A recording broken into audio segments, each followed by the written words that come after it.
Next up, we will take HB 1309, patient access to records by Representative Booth. Representative Booth, you are recognized.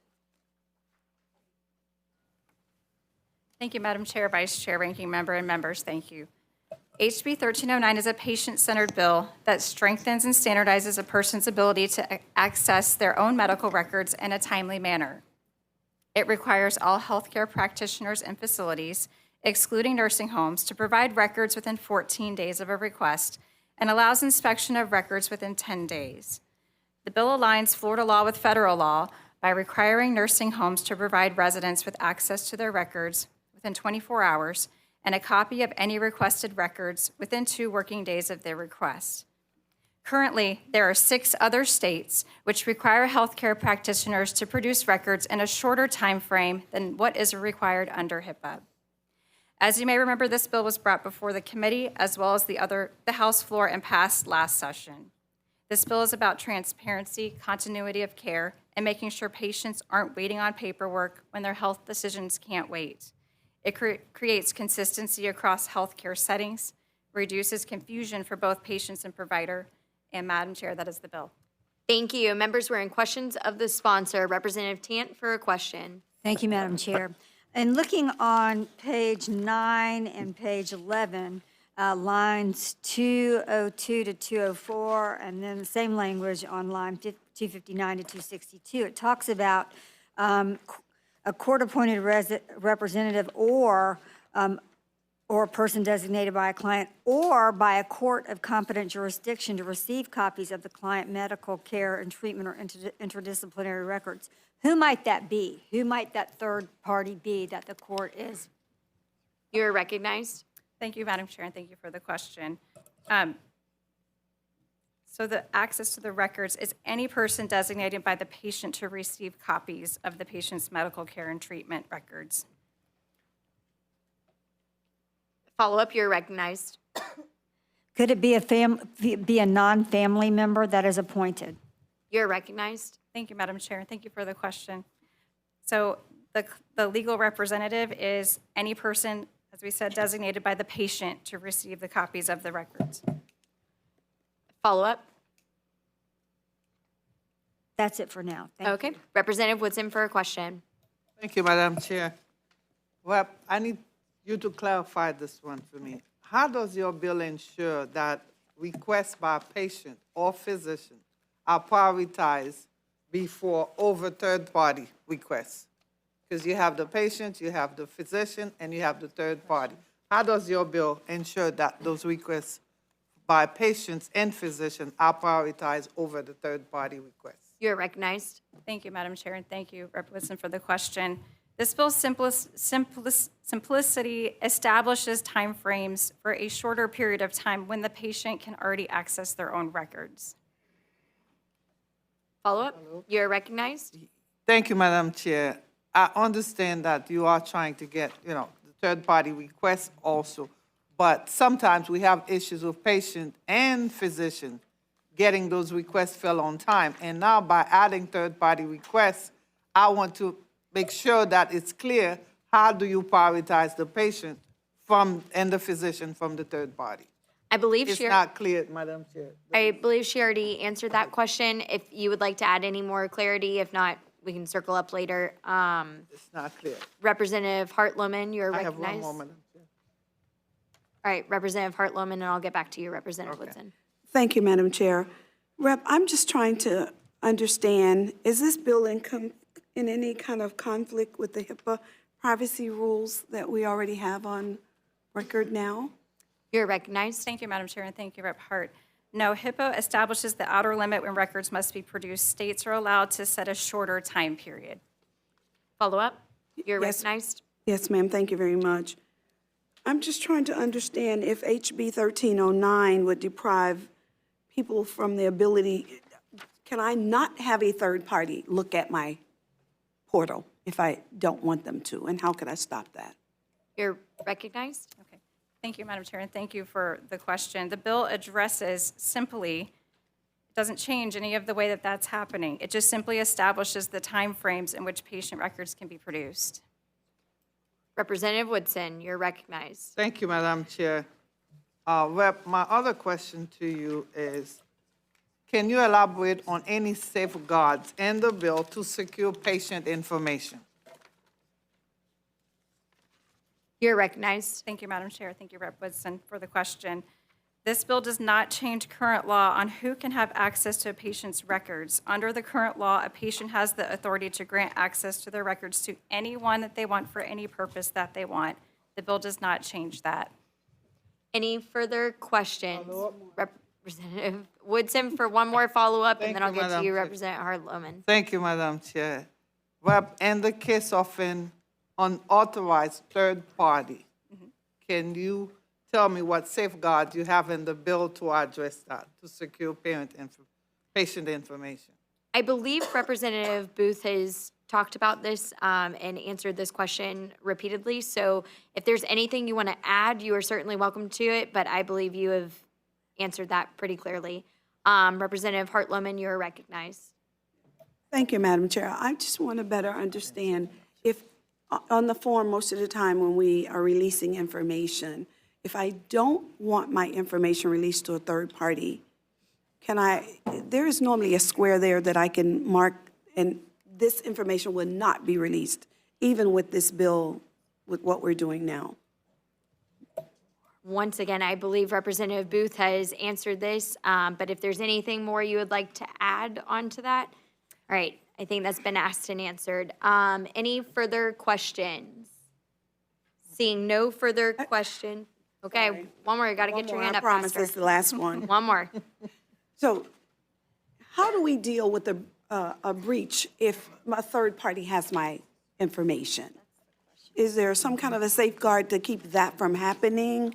And how do we deal with that if it does happen and somebody else has my medical records? You're recognized. Thank you, Madam Chair, and thank you, Rep. Hart, for the questions. This is still the same as it is in state law right now. This bill only addresses timeframes for how you get your information back, shortening the time frame. All right, seeing no further questions, no amendments, we do have public testimony for members of the public wishing to testify. We're going to limit to 2 minutes because we have more bills to get through today. We have Rosalie Alston Rivers with Florida Health Information Management Association, an opponent of the bill. Waiving in opposition. Khalil Copeland, FHIMA, wishing to appear in person. Not listed, I'm assuming an opponent. Jerry Newman, Florida Health Information Management Association, an opponent of the bill. And on deck, Samaya Briston. You're recognized. Good afternoon, committee chair, whips, everybody. Thank you very much for the opportunity to meet here today. I am Jerry Newman. I am with the Florida Health Information Management Association. I am an actual member. I work at a large academic medical institution here in the state of Florida, and I deal specifically with health information management. I work with patient portals, I work with release of records, and I work with records, including trying to get records completed into the chart. I can tell you that from my personal perspective, forgetting where I work and forgetting who I'm affiliated with, I am also a mother, a grandmother, a spouse. I have access to patient portal for myself, for family members. And one of my biggest concerns when I look at this and when I read this bill specifically pertains to lines 62, 162, 216, and 254, which references a web-based patient portal, right? We have portals that insurance companies use. We have the ability to set up portals for referring providers to be able to get to. They don't access the patient portal, right? They may get access to the patient record. This bill specifically references patient portal, which creates concerns with regards to multi-factor authentication, and it creates concerns when you take a scenario like mine where I have proxy access to family members' informations, that after I go through multi-factor authentication, if I were to give you my login, I've directed you to do it, but now you have access as well through the portal to all of my family members' information. Doesn't matter whether it's an individual, whether it's the doctor, whether it's an insurance company, or whether it's something legal. There's access to information in there that I may not necessarily want people to see, including those for my spouse. Even more so, when I hand you that password and you download that information on your computer, which is referenced in these bills about. Do you mind bringing your comments in for a landing, please? Yes. Thank you. When you download that, there's a concern then that wherever you have downloaded is now not protected. It is no longer protected health information, and your health information is subject to data mining and collection and warehouses and stuff like that. So I oppose this bill because I see it as a concern to privacy and security. Thank you. Next, we'll have Samaya Briston with Florida Health and Information Management Association. An opponent of the bill, and Camilla Brown, Florida Health and Information Management Association, opponent of the bill. All right, that is it for public, just kidding, sorry. We have Amber Witt waiving in opposition, Jasmine White waiving in opposition, Amara Denson waiving in opposition, Linda Sinisi, South Florida HIMSS waiving in opposition, Matthew Rayburn waiving in opposition, Ryanon Daughtery waiving in opposition, Nyla Johnson, Florida Health Information Management Association waiving in opposition, Judy Monstrom, FHIMA waiving in opposition, Philip Dong, Florida Health Information Management Association waiving in opposition, Summer Jackson, FHIMA, waiving in opposition. Tasia McFadden, FHIMA, waiving in opposition. Latanya Cooper, FHIMA, waiving in opposition. Nashley Pierre, Florida Health Information Management Association, waiving in opposition. Brianna Cook with FHIMA, waiving in opposition. Brianna Christopher, FHIMA, waiving in opposition.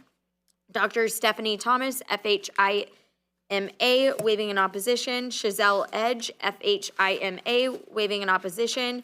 Sheetal Patel, Florida Health Information Management, waiving in opposition. Tyla Mitchell, FHIMA, waiving in opposition. Katrina King, FHIMA, waiving in opposition.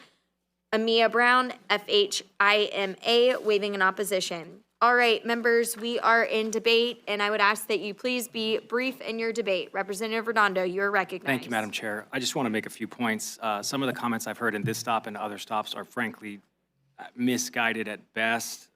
I want to be polite about how I say this, but to be very clear, HIPAA is a federal law. There is nothing we can do at the state level to override federal protections, including those found in HIPAA. If you go to the HHS website right now, it talks about how the 30-day limit for medical records production under HIPAA is a maximum. It's an outlier. It says that in many instances, records should be provided instantaneously where the use of electronic health records exists. This is a common sense bill. When we have comments about breaches, like a data breach is a violation of federal law already, this would do nothing to change that. A proxy who already has access to healthcare records is not even covered by this bill because they're already covered under state and federal law for access to patient records. It's a common sense bill. Thank you for bringing it again. Representative Long in debate. Thank you, Madam Chair. I voted up on this bill in Health and Professions and Programs, and I'm going to support it again today. But I did have some meetings with the folks from Florida Health Information Management Association and the Alliance for Health Information Operations and Standard. They did raise a few data security issues that I'd love to have a chat with you about before this moves forward, just to ensure there aren't any unintended consequences of this bill. Thank you. Representative Tant in debate. Thank you, Madam Chair. I have some concerns about what's in that patient portal. Knowing what's in my patient portal and having all of that available that might not be pertinent to a case is something that concerns me about this bill. I also am concerned about the possibility of data mining by third parties. There's a lot of things that this is the first time I'm hearing it, but I have a great deal of concern about those. My son's medical record's about this tall. So I really don't I just have a great deal of concern about what's in there and what somebody could have access to that may have nothing to do with the case that they're working on. So for that reason, I'll be down today, but I'll be happy to talk with you about it. Representative Woodson in debate. Thank you, Madam Chair. Well, I have some concerns with the bill. And so many people have spoken also who have concerns about the bill. And I understand federal law, we cannot override federal law. However, if we know something is wrong, especially when it comes to patient information, my own information that I might not want somebody else to have access to, I have that right, even though we know that we cannot override federal law. As a state, we need to do what's right by the people. So for those reasons, Rep, I'm going to be down on the bill. I cannot support this bill today because accessing information to me, certain information that you should not have access to, I don't want that to happen. So because of that, I'm going to be down on the bill. Any further debate? Seeing no further debate, Representative Booth, you're recognized to close on the bill. Thank you, Madam Chair, and thank you for all those who came to speak today. Also, Representative Redondo, Representative Tant, Representative Long, Representative Woodson. I'm happy to follow up to have a chance to come talk with you more. I stand here today not representing any agency, any company. I represent Floridians. This bill, at its core, provides timely access to patients' own health records who you own those records. Time and time again, I've heard folks come in saying, I don't have enough, I have too much time before I need to get my next treatment. And so shortening that time frame for where you can have a chance to get those records faster, to get better quality of care, is what the purpose of this bill is. Thank you, members, today, and I ask for favorable support. Sabrina, will you please call the roll on HB 1309 and announce the vote? Chair Tomko? Yes. Representatives Placencia? Yes. Brackett? Yes. Bartleman? No. Abbott? Yes. Anderson? Yes. Andrade? Yes. Black? Yes. Usada? Campbell? No. Cheney? Yes. Greco? Yes. Grow? Yes. Hart Lohman? No. Hodgers? Yes. Pincart Johnson? Yes. Long? Yes. Mello? Yes. Overdorf? Yes, ma'am. Redondo? Yes. Robinson? Yes. Rosenwald? Yes. Tant? No. Trabulsi? Yes. Tuck? Yes. Woodson? 21 yeas, 5 nays, Madam Chair. Show the bill reported favorably. Congratulations. Next, we'll have